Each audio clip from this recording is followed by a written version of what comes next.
nakita, ang aming narinig, ang aming ipinabalita sa Pilipinas at sa buong mundo. Ito ang balita.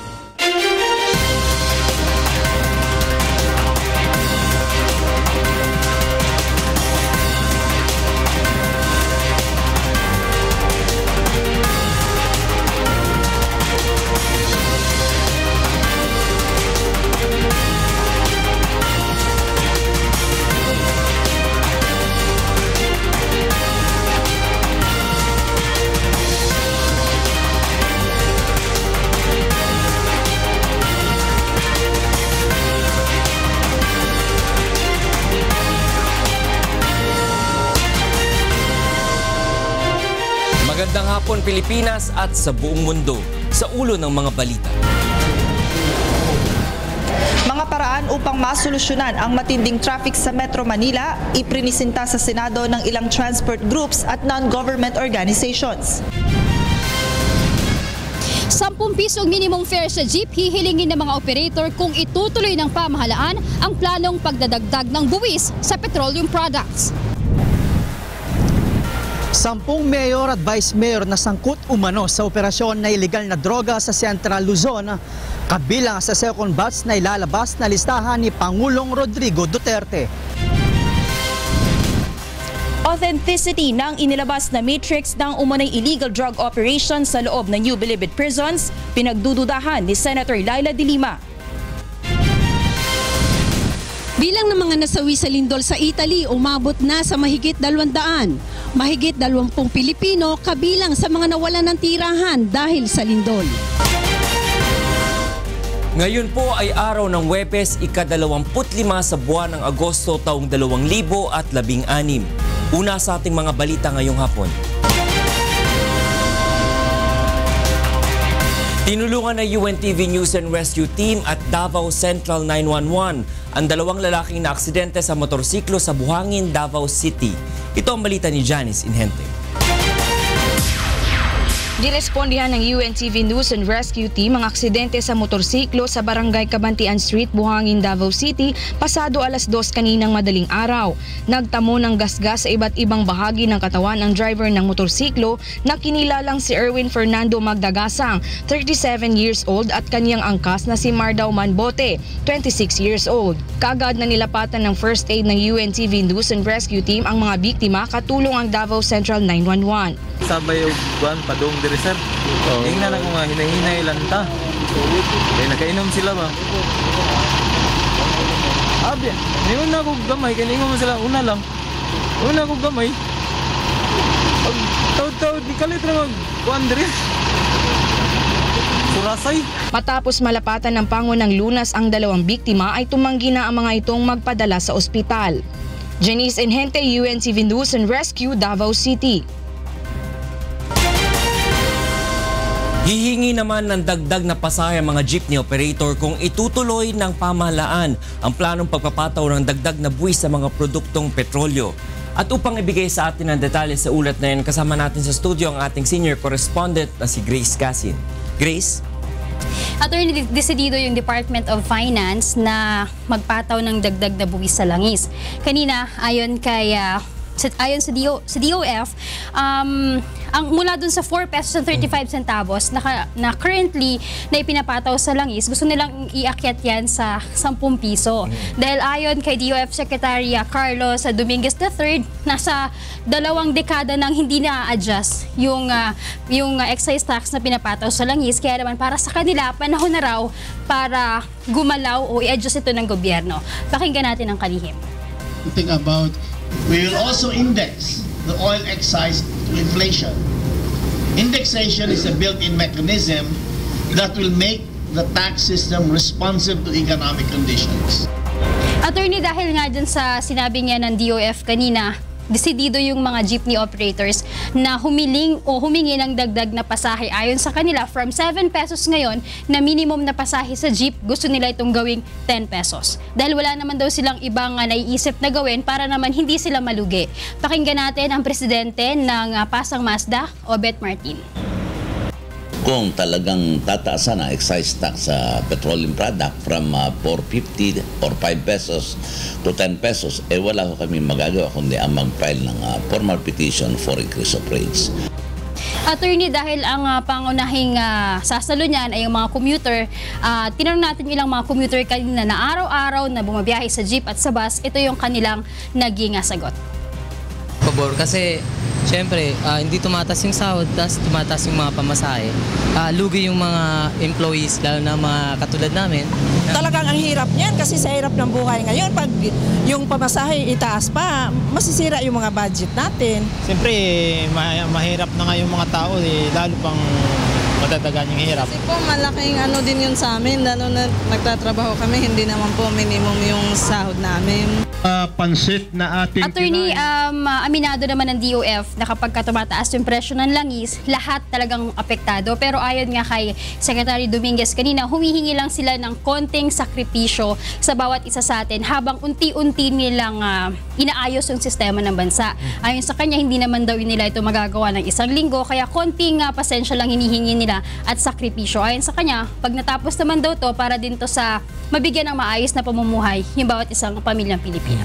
Grace, ano yung may offer ng pamahalaan o ng DOF in this matter na para matanggap ng ating mga pasahero yung nakaambang pagtataas ng presyo ng kanilang pamasahe dahil sa pagtataas din ng impose ng excise tax, diba? So, meron bang bibigay na option yung pamahalaan para dyan? Parang kunwari, yung promise nila na bababaan yung income tax ng mga swelduhan, ganun. Sa kanina, attorney, ang bago nilang pinangako, magbibigay sila ng subsidy doon sa mga motorista, especially doon sa mga driver ng public utility vehicles kapag umabot ng $90 per barrel ang crude oil. Yun ang binibigay nilang subsidy.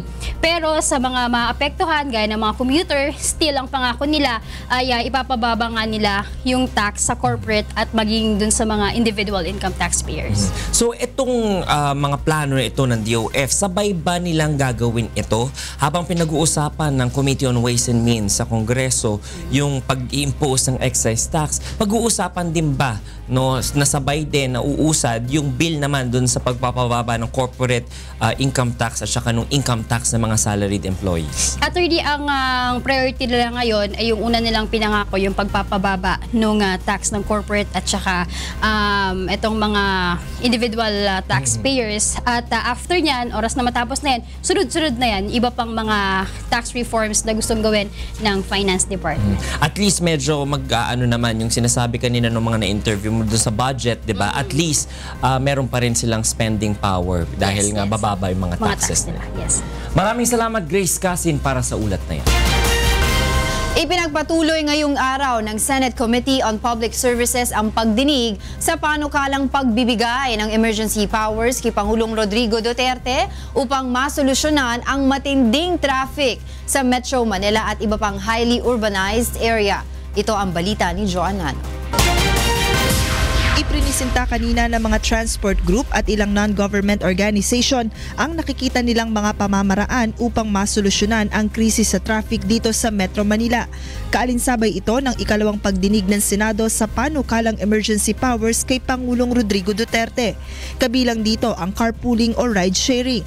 Sa tala ng Uber PH, umaabot sa halos 300,000 pasahero ang sumasakay sa Uber kada araw. Kaya naman malaking bilang ng mga sasakyan ang mababawas sa mga lansangan sakaling maaprubahan ang kanilang panukala. It is our hope that the Senate and other government officials see Uber and ride-sharing as an integral part of the solution to the country's traffic challenges and make it easier for Filipinos to share rides with one another rather than restricting it.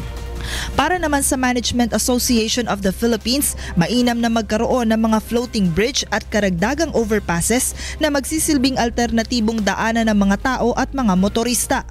We need more bridges across Pasig to relieve traffic from EDSA and C5.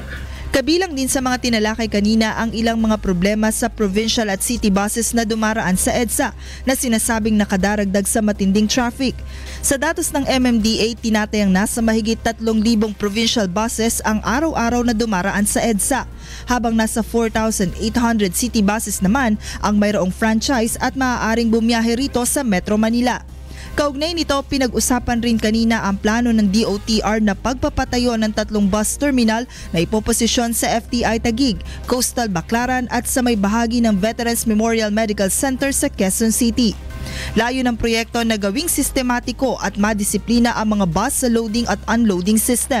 Yun nga pong coastal, yun nga pong Uni-White area, malapit po doon. Yung pong construction will start this 2016, later part of 2016, ngayon na po. And we expect to finish in 2018.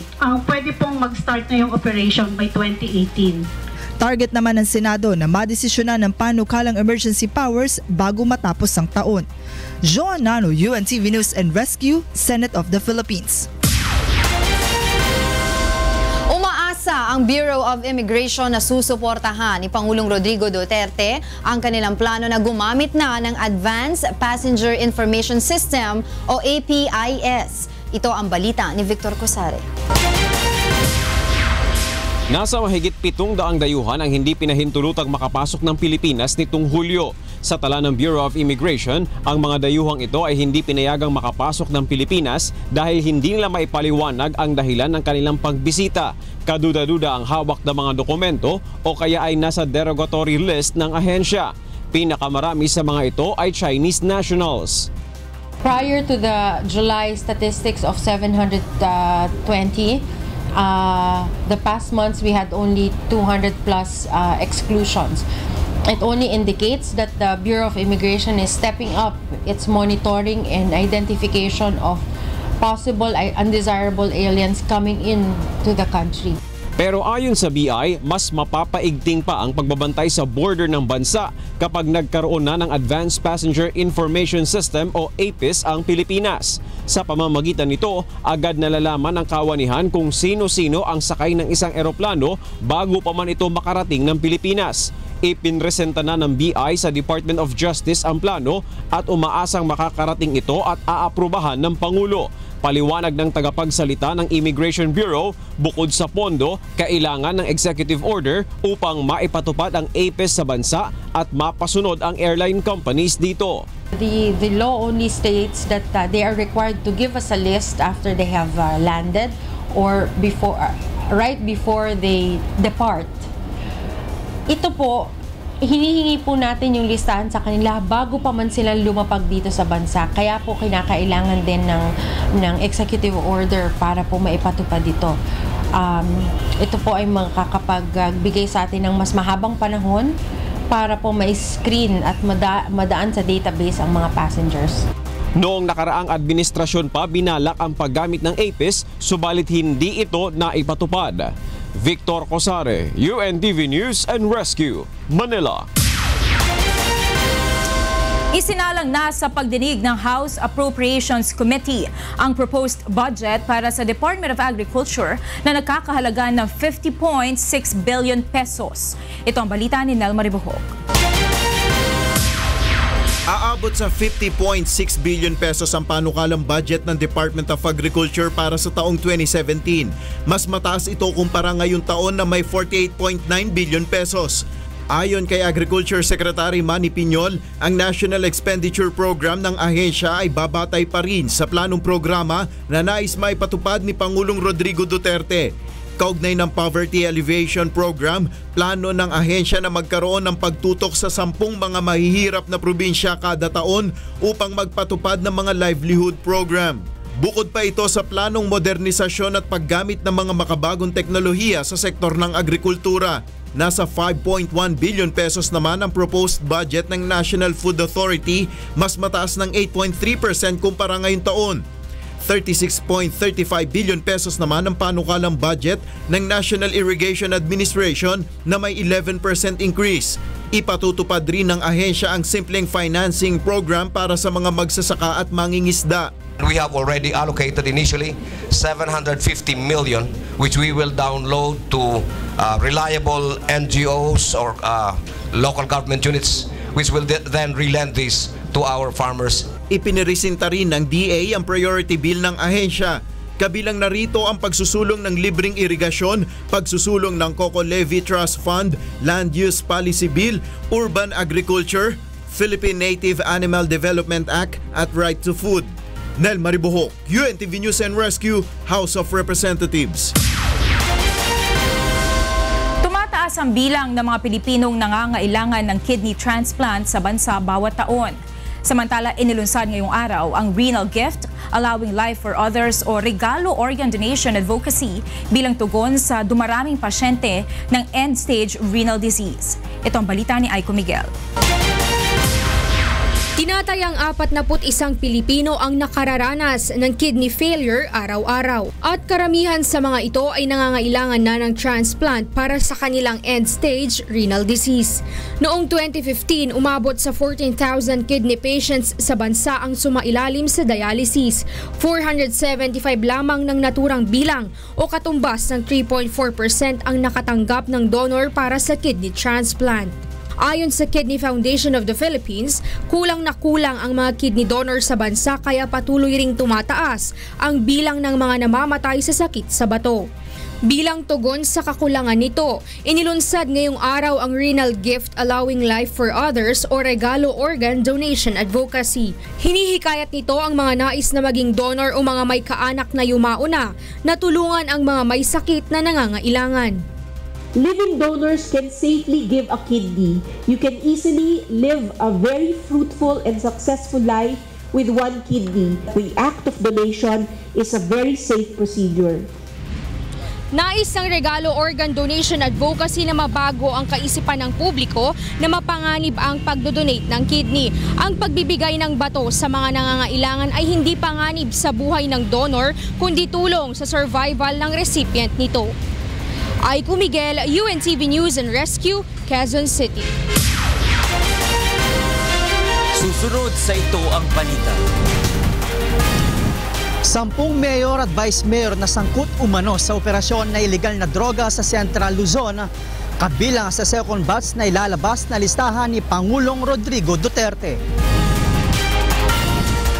Authenticity ng inilabas na matrix ng umunay illegal drug operation sa loob ng New Bilibid Prisons, pinagdududahan ni Senator Laila De Lima.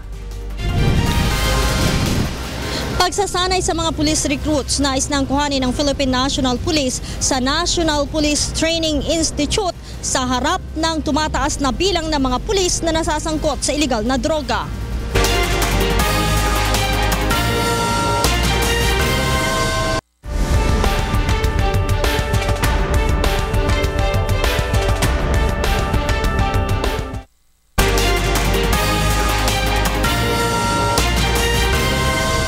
Nagbabalik ang ito ang balita.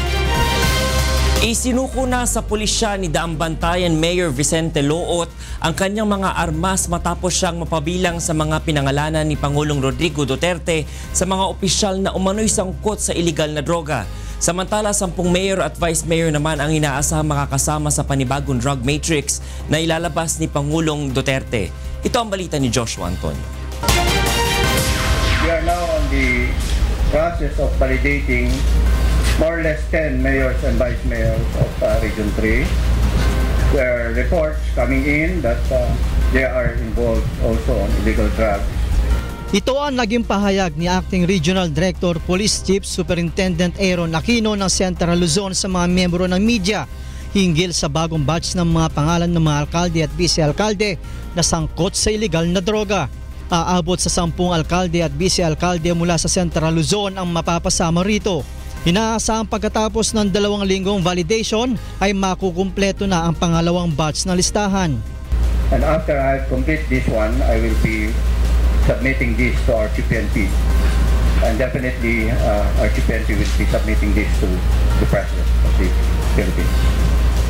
Bagamat maraming direktang nagtatanong, nanindigan ng opisyal na tanging si Pangulong Rodrigo Duterte lamang ang nararapat na mag-reveal ng pangalan ng mga naturang personalidad.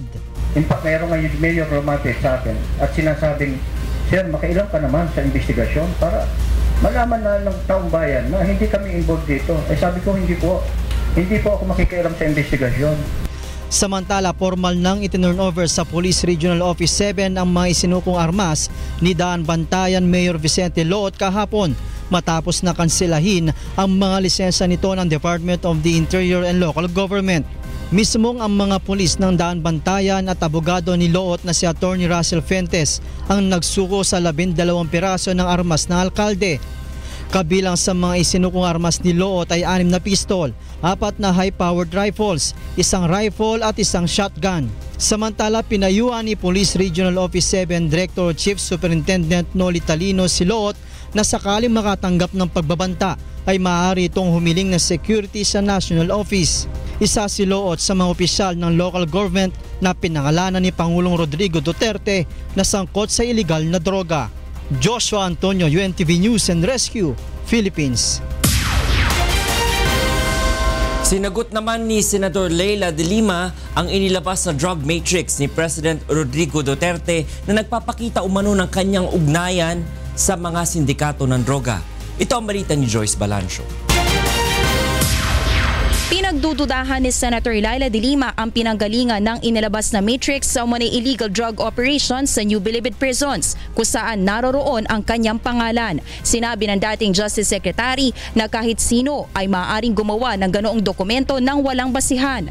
I have never seen also anything like this. Can they not come up with something better, something more professional looking? Scrap paper lang yan. Scrap paper. It belongs to the garbage can. Sa basura lang po ito pwedeng ilagay. Mariinding itinanggi ni Senator de Lima ang pag-uugnay sa kanya kay dating Pangasinan Governor at ngayon Congressman Amado Espino. Sa katunayan anya, noong Justice Secretary pa siya ay pinakasuhan pa niya si Espino ng murder at pinaimbestigahan dahil sa black sand mining at quarrying. Malinaw rin anya sa Natura Matrix na walang direktang nagtuturo sa kanyang umanay kinalaman sa mga sindikato ng droga. Lahat po ng aro palabas sa pangalan ko. Wala pong tumuturo sa akin dito. 2 o 3 sa nilink sa akin doon ay mga dating katrabaho ko lang. Yung iba po ay hindi maituturing na malapit sa akin o konektado sa akin. Lahat din ng aro, kung mapapansin nyo, ay tumuturo kay Governor Amado Espino. Hiniling din ni Senator de Lima sa Pangulo na tigilan na ang paninira nito sa kanya.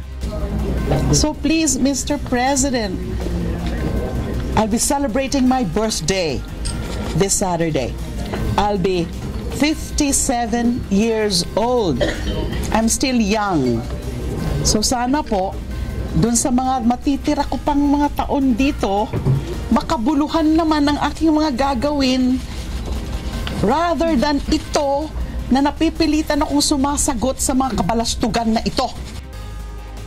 Umaasa naman si Senator Leila de Lima na magiging patas ang Senate Ethics Committee sa pagdinig ng reklamong natanggap nito laban sa kanya. Nanindigan naman ang senadora na sa kabila ng kaliwat-kanang aligasyon ni President Rodrigo Duterte, hindi siya matitinag at mapanghihinaan ng loob.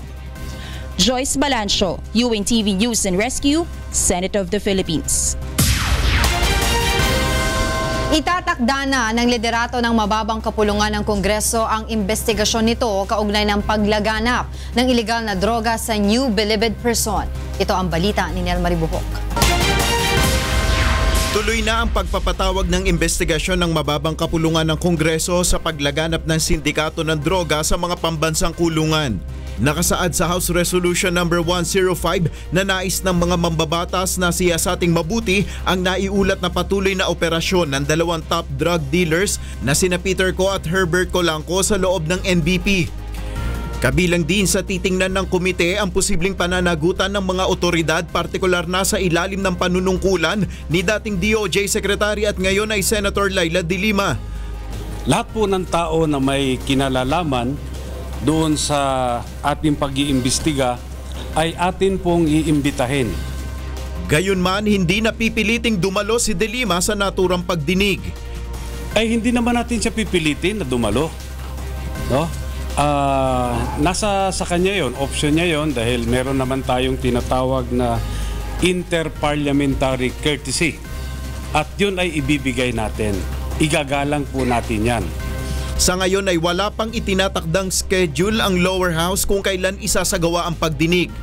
Samantala, ipapaubayan na lamang ng House Speaker sa mga kinaukulang komite ang pag-iimbestiga sa ilang mga kongresista na nadadawit sa illegal drug operations.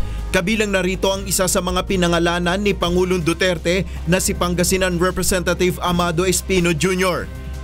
Hindi man ibig sabihin na pag nandun yung pangalan mo, ay kami dito sa Kongreso, meron kaagad gagawin din na drastic.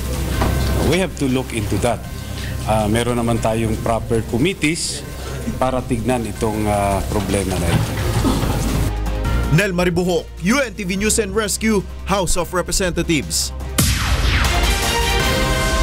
Nais nang kunin ng Philippine National Police o PNP ang pangangasiwa sa training ng mga police recruit na ngayon ay nasa National Police Training Institute ng Philippine Public Safety College o PPSC. Ito ang balita ni Lea Ilagan.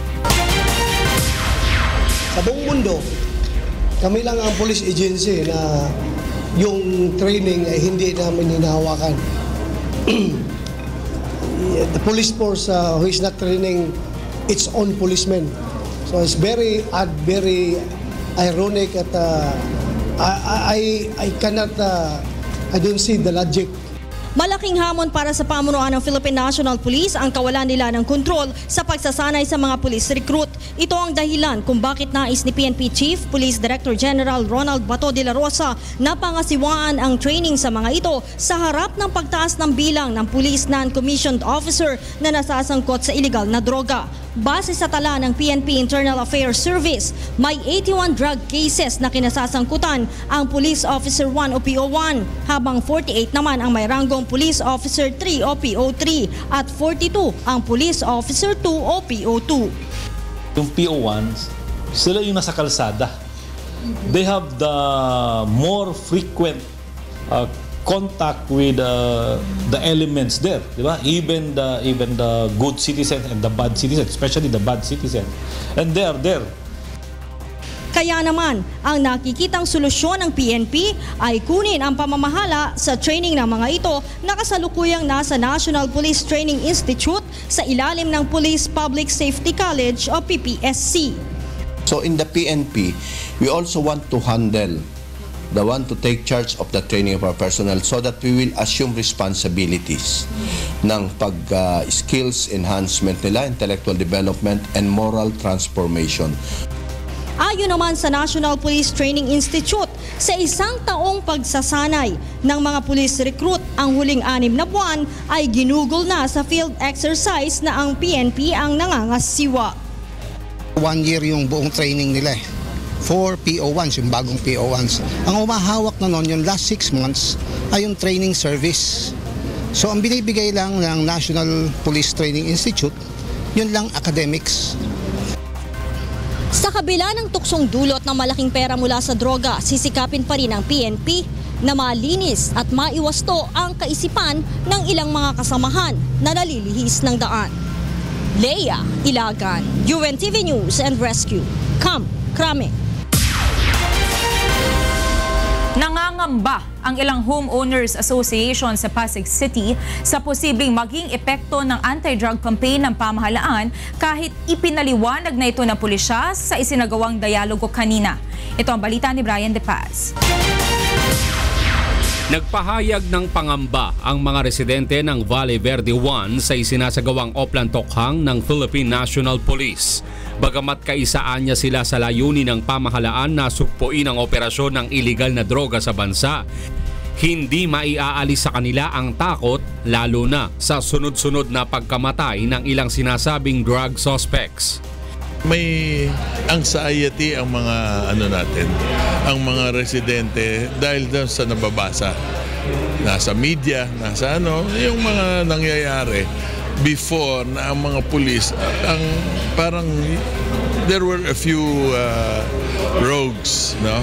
Na naging yun ang na-portray ng media. Tiniyak naman ni Eastern Police District Chief Police Chief Superintendent Romulo Sapitula na walang dapat ikabahala ang mga residente dahil may sinusunod naman silang panuntunan sa pagsasagawa nito. So may mga pamamaraan para lang mawala yung fear sa mga tao natin. Saka ang tingin ko naman, kung malinis yung bahay mo, malinis kayo lahat. What's wrong with Tokhang? Ikakatok lang naman kami. Hinikayat din ito ang Homeowners Association ng mga subdivision na samahan sila sa pag-iikot. Kasama nila kami to go around mas magandang indication yan. Why? Para makita ng mga tao na nagkakaisa yung homeowners plus the police.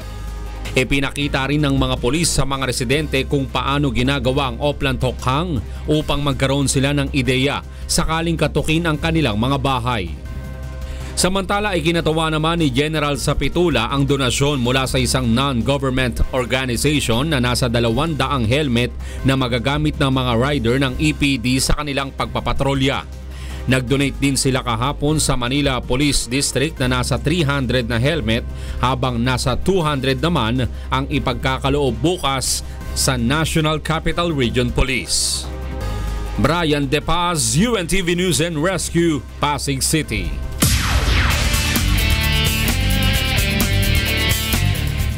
Nahulihan ng mga otoridad ng Shabu na nagkakahalaga ng 60,000 piso ang dating kapitan ng isang barangay sa Iloilo City.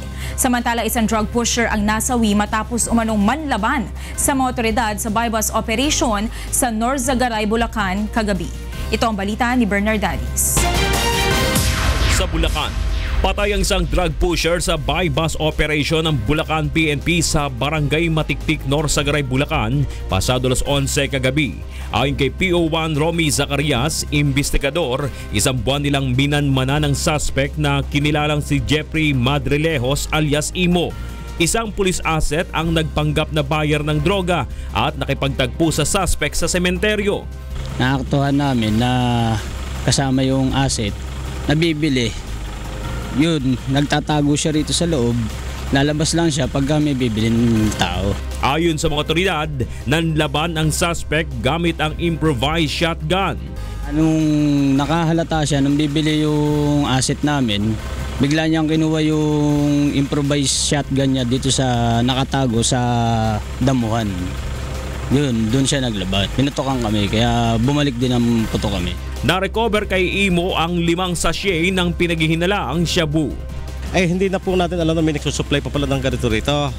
Nalalaan ko po rito, meron pa rin pa ilan sa dami po ng aming napasuko dito.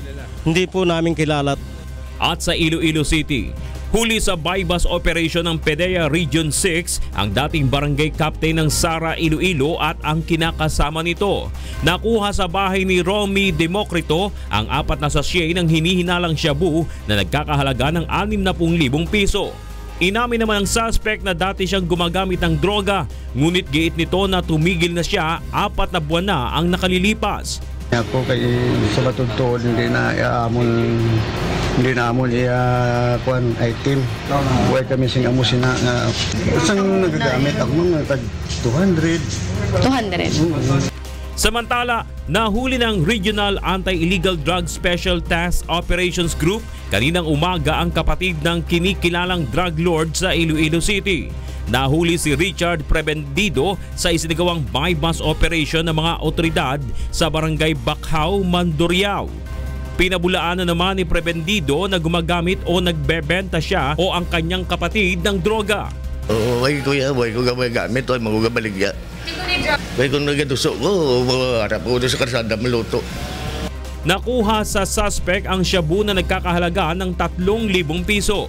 Si Prebendido ay number 2 high value target sa drug watch list ng PNP. Bernard Dadis, UNTV News and Rescue, Philippines. Sa ibang balita, inilahad ni Supreme Court Chief Justice Maria Lourdes Sereno ang kalagayan ng hudikatura sa isinagawang taunang CJ Meets the Press. Mula sa Maynila, ito ang balita ni Roderick Mendoza, live. Yes, Roderick. Monica, sa kanyang muling pagharap nga sa media para sa taunang press conference dito sa Intramuros, Maynila, ay tinalakay ni Chief Justice Maria Lourdes Sereno ang mga programa na ipinatutupad ng hudikatura upang mapabilis yung paglilitis sa mga kaso sa mga korte. Kabilang na dyan yung mga kasong may kinalaman sa illegal na droga. Bago sumagot sa mga tanong sa kanya ng media, nagbigay muna ng ulat ang punong maestrado sa kalagayan ng hudikatura. Unang nabanggit ang punong maestrado ang pagnanais ng lahat na matuldukan na ang problema ng bansa sa illegal na droga. Anya, walang kapangyarihan ang korte na pigilan ang pagpasok ng illegal na droga sa bansa. Ang magagawa lamang anya ng hukuman ay resolbahin ng mabilis ang mga kaso upang mabigyan ng hustisya ang mga biktima at maging ang Estado. Bunso dito ay inisa-isa ni CJ Sereno ang mga kasalukuyang programang ipinatutupad ng Hudikatura upang mapabilis ang paglilitis ng mga kaso. Ilan sa mga ito ang electronic court o e-court system na ipinatutupad na sa mahigit 200 korte sa bansa. Layon nitong mapabilis at maisaayos ang monitoring ng mga kaso. May ipinatutupad na ring automated hearings kung saan agad nang naipapasok sa mga computer ang lahat ng nangyayari sa paglilitis at mas mabilis nang naibibigay ang kopya ng mga kautusang inilabas ng huwes sa paglilitis. Nariyan din ang continuous trial system kung saan tuloy-tuloy ang paglilitis at ipinagbabawal yung postponement o pagpapaliban sa mga pagdinig. Ayon kay Sereno, mahigit 128,000 na mga kasong may kinalaman sa illegal na droga ang kasalukuyang nililitis sa mga korte sa bansa. Halos ikatlong bahagi ito ng lahat mga kasong naisasampa sa mga trial court. Karamihan anya sa mga kaso ay nadidismiss o kaya'y nagtatagal bago madesisyonan dahil sa hindi pagdalo ng mga testigong pulis at sa mahinang ebidensya ng prosekusyon. Naalarma din anya si Sereno sa kasalukuyang sitwasyon ng impunity o kawalan ng katarungan sa bansa kung saan hindi napapanagot ang mga salarin lalo na sa mga kaso ng pagpatay sa mga kawani ng media. Isang dahilan anya nito ay hindi na isisilbi ng mga otoridad ang mga arrest warrant laban sa mga akusado. Isa ang UNTV sa mga nabigyan ng pagkakataong makapagtanong kay Sereno sa isyu ng pagkakaroon ng desisyon sa kaso ng Maguindanao Massacre sa malapit na hinarap. Sagot ni Sereno, ginagawa ng korte ang lahat ng paraan upang mapabilis ang paglilitis. Ngunit ilang ulit na rin anyang naipagpaliban ang presentasyon ng ebidensya ng depensa at isa sa dahilan nito ay ang pagpapalit-palit ng abogado ng pangunahing akusado na si Andal Ampatuan Jr. Natanong din ang punong maestrado sa sulat niya kay Pangulong Duterte kaugnay ng mga huwes na isinangkot nito sa illegal na droga. Sagot ni CJ Sereno, ito ay lumiham siya sa Pangulo dahil concern lamang siya. Tiniyak naman ng punong maestrado na may mga mekanismo ang mataas na hukuman at ang Hudikatura upang maalis ang mga tiwali sa kanilang hanay. Monica. Maraming salamat, Roderick Mendoza, live na nag-uulat mula sa Maynila.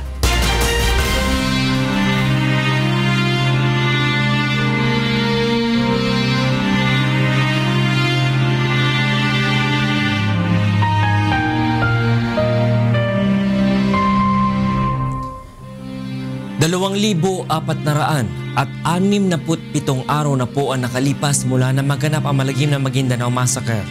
Ngunit hanggang ngayon ay naghahanap pa rin tayo ng katarungan sa mga biktima ng malagim na krimen.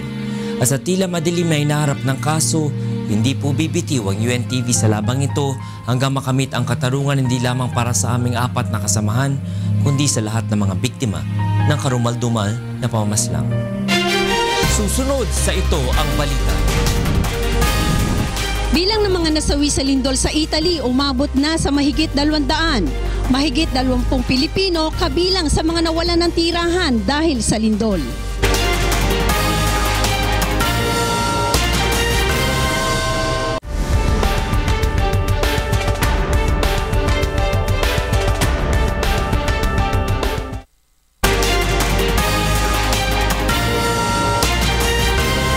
Nagbabalik ang ito ang balita.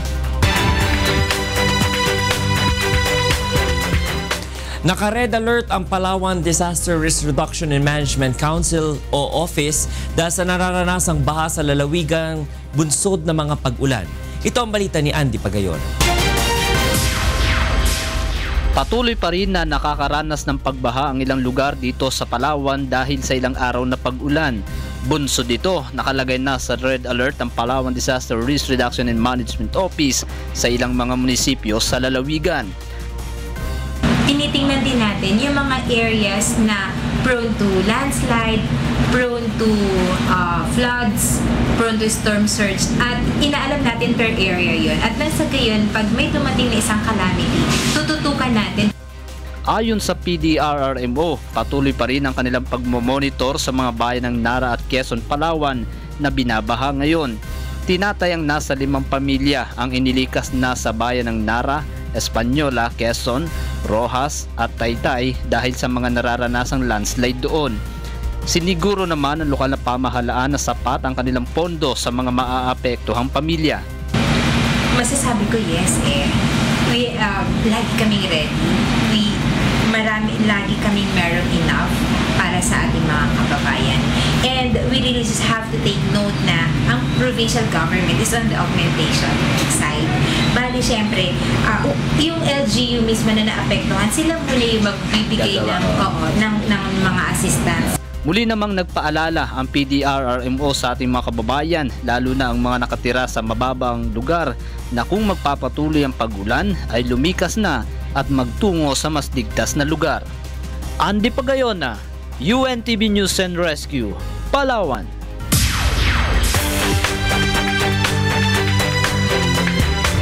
Tatlo na ang iniulat na nasawi sa pagtama ng magnitude 6.8 na lindol sa Myanmar. Samantala, umabot na sa mahigit 200 ang bilang ng mga nasawi sa malakas na lindol sa Italy.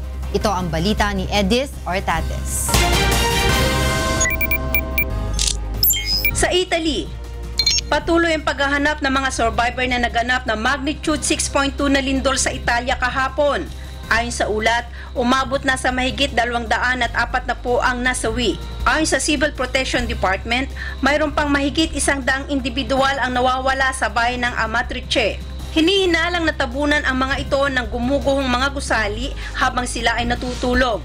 Samantala, ayon kay Rome Labor Attaché, Paciano Ligutom, hanggang sa ngayon ay wala pa silang natatanggap na ulat na Pilipinong nasawi o nasugatan sa lindol.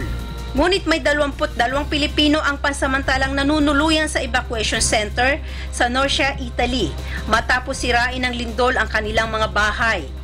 Ayon sa Embahada ng Pilipinas sa Rome, nakahanda silang magbigay ayuda sa mga Pilipinong naapektuhan ng lindol. Sa Myanmar, 3 naman ang inuulat na nasawi sa magnitude 6.8 na lindol sa Central Myanmar. Ayon sa mga otoridad, 2 sa mga nasawi ay mga batang babae na nabaksakan na nag-collapse na pagoda sa bayan ng Yenchaon. Lalaki ang isa pang nasawi na nabaksakan naman ng bubong ng isang factory sa Pakoko. Sentro ng lindol ang bayan ng Chowk malapit sa Ayatwadi River, sa timog ng bahagi ng Kapitolyo ng Bagan. Naramdaman rin ng lindol sa mga karatig bansang Thailand, Bangladesh at India. Sa Bolivia, umabot na sa mahigit 40 bahay ang natupok sa forest fire sa Bolivia. Umabot na sa mahigit 60 pamilya ang nawalan ng tirahan sa Santa Rosa de Saravine. Nagsimula ang sunog noong linggo dahil sa pagkakaingin na pinalala pa ng umiiral na tagtuyot. Pinakilos na ng pamahalaan ang Department Operations Center Emergency upang tulungan ang mga apektadong residente. Edith Artates, UNTV News and Rescue, Italy.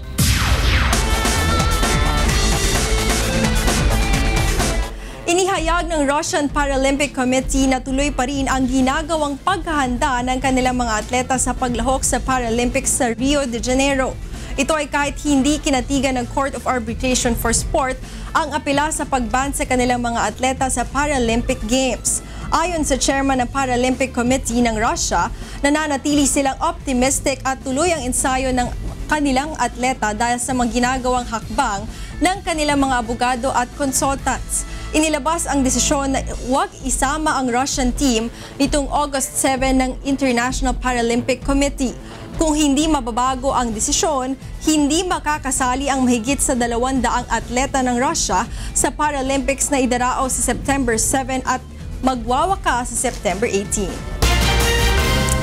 Nakauwi na sa Nairobi ang 5 refugee mula sa South Sudan na lumahok sa katatapos na Rio Olympic Games.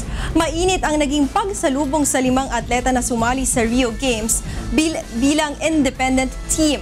Bahagi ang 5 atleta ng 10 refugee na gumawa ng kasaysayan bilang miyembro ng kauna-unahang refugee Olympic team na lumahok sa Olympic Games. Sa kanilang pagdating sa Rio de Janeiro sa kabila ng walang national flags o national anthems ay tinanggap sila sa Rio Games, taglay ang Olympic flag at Olympic anthem.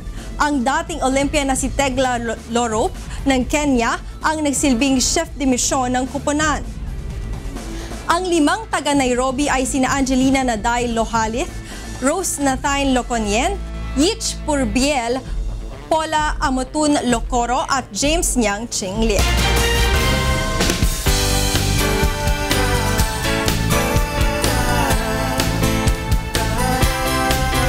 Isang dating drug dependent at police asset sa illegal drug operations ang humingi ng tulong sa programang serbisyong kasangbahay ng UNCV para sumuko sa otoridad dahil sa banta sa kanyang buhay.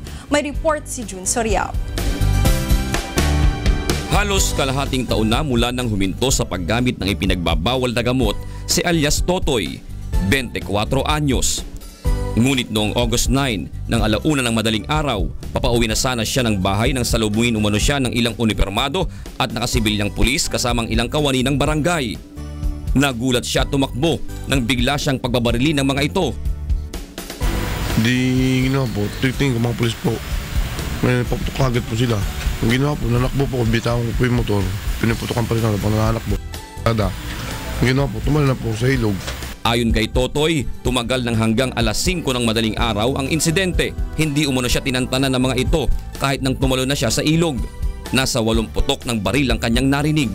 Umabon po, yung nag-aalisa na sila. Naglangoy aso na po ako hanggang makarating sa Santo Niño River Park. Hinala ni alias Totoy, pinag-iinitan siya ng ilang pulis na dating umanong nakahuli sa kanya at inakusahan siyang may dalang shabu noon lamang Marso. Subalit dinismiss ng Marikina City Prosecutor ang kaso dahil sa walang merito at lack of probable cause. Dahil sa takot sa banta sa kanyang buhay, hindi na siya nagdalawang isip na dumulog sa programang Serbisyong Kasangbahay ng UNTV kasama ang kanyang pamilya. Kasi po, baka po mamaya matuluyan ako mamatay. Eh, suko naman ako. Hindi man ako kriminal para barilin po eh.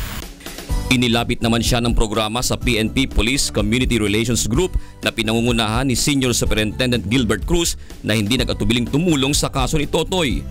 Samantala, kinumpirma naman ng mga kawani ng Marikina Police Community Relations Group na wala sa watch list ng drug personalities si alias Totoy. Kasunod nito ay formal lang naghain ng reklamo sa Marikina City Police Station si Totoy laban sa inaakusahang pulis. Ayon sa kanya, posibleng may kinalaman din ang insidente sa pagiging asset niya ng Marikina Special Anti-Illegal Drugs Group noon. Nagkaroon din siya ng standing warrant of arrest kaugnay ng paglabag sa city ordinance sa dress code at sa hindi pagdalo sa mga pagdinig. Ngunit sa tulong ng UNTV, katuwang ang Office of the Mayor at City Administrator ng Marikina ay maayos nang naiproseso ang pagpapiyansa sa kanyang kaso. Nakahinga naman ng maluwag ang pamilya ni alias Totoy at lubos na nagpapasalamat sa lahat ng tumulong sa kanya. June Soriao para sa Serbisyong Kasangbahay. At yan ang ating mga balita sa sports at public service ngayong gabi. Ako po si Talia Javier. Balik sa inyo, Atty. Reg. Maraming salamat, Talia. At yan ang naging kabuuan ng ating balitaan ngayong gabi. Ito ang balitang hindi dinagdagan at hindi binawasan. Aming inilahad ng buong katapatan kung paano namin nasaksihan.